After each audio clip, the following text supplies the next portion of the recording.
나는 포인트를 말씀을 드리면요. 시편을 이해하기 위해서는 몇 가지 툴이 필요하다고 말씀드렸습니다. 또 워십송 진짜 감동적인 멘트.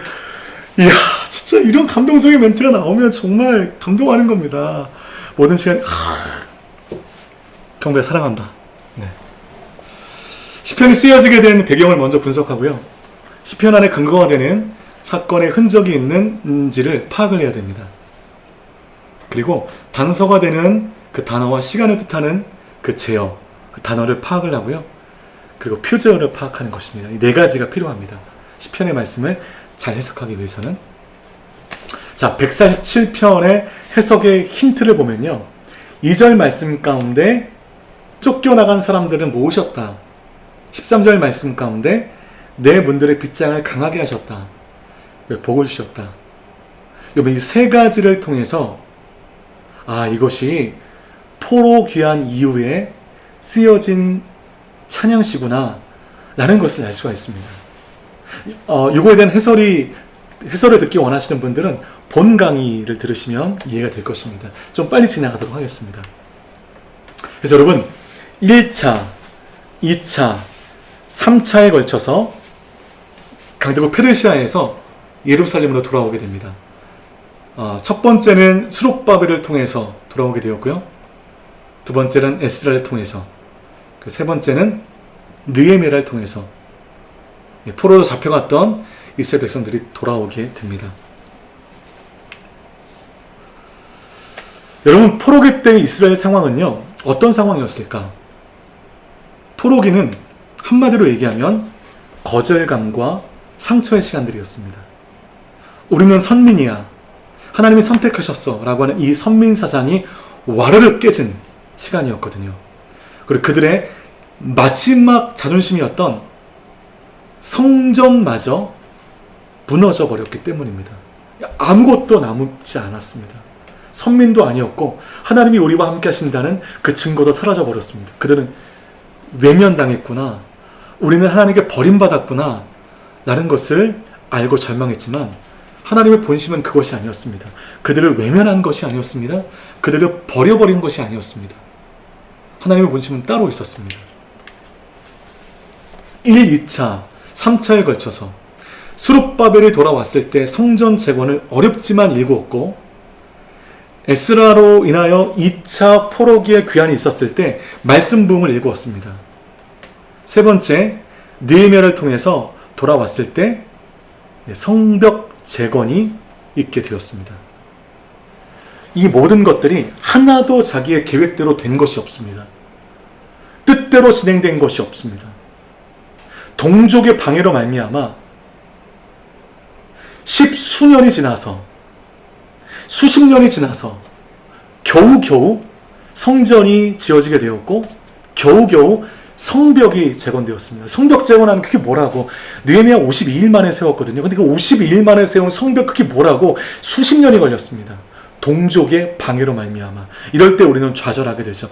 이거 하나님의 뜻이 아닌가 보다. 하나님이 나를 버리셨구나. 나는 실패했구나. 그것이 아니었다는 것입니다. 하나님의 본심은 그것이 아니었다는 거예요. 여러분, 시편 147편 3절 말씀 가운데 마음이 상한 사람을 고치시고 그들의 상처를 싸매십니다. 하나님의 본심을 알고 그러므로 나를 미워하지 않는다. 여러분, 이것에 대한 해설을 듣기 원하시는 분들은 본 강의를 들으시면 됩니다. 여러분, 하나님의 본심을 아는 자는 어떤 삶의 회복이 있게 되는가? 나를 더 이상 미워하지 않아요. 전에는 내가 너무 미웠거든요. 내가 한심스러웠어요. 내가 나를 너무너무 싫어했습니다. 그런데 하나님의 본심을 아는 순간 내가 나를 사랑하기 시작합니다. 내가 나를 마음에 들기 시작한다는 것이죠.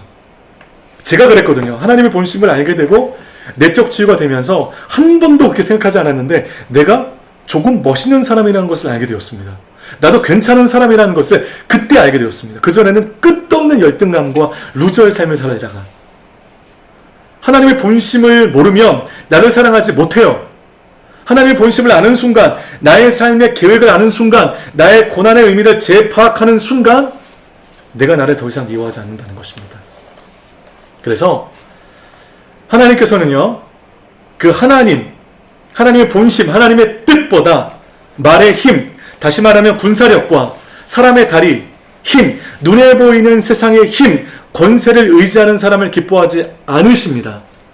그리고 말의 힘과 사람의 다리를 의지하는 자는 절대로 찬양할 수 없습니다. 노래 부를 수는 있어요. 찬양할 수 없습니다. 다시 말하면 내 삶의 결핍이 하나님을 만나게 하는 통로가 된다는 것. 여러분 모두가 결핍이 없길 바라요. 늘 행복하길 바라지만, 그러나 여러분의 삶에 결핍이 있을 때, 삶의 고통이 있을 때 그것조차 버릴 것이 없다는 것. 하나님이 그 통로를 통하여 여러분에게 다가오실 테니 이 경험이 있게 되길 바라겠습니다. 그래서 우리 영상을 통해서 우리 순장님 만나서 또 어려운 영상 순모임을 하실 텐데, 나눔 제목 몇 가지를 드리겠습니다. 나는 내가 아주 마음에 든다면 그 이유는 무엇인가? 되게 마음에 든다면 또 그 이유는 무엇일까? 마음에 안 들 때가 많다면 그 이유는 무엇인가? 정말 나는 내가 마음에 안 든다고 한다면 그 이유는 무엇인가? 네 가지의 예 중에 여러분들 스스로를 생각하는 마음의 답이 있을 것입니다. 그것을 한번 말씀해 보시고요. 왜 그런가? 내가 너무너무 마음에 든다면 그 이유는 무엇인가? 내가 너무 마음에 안 든다면 그 이유는 무엇인가? 나눠보십시오.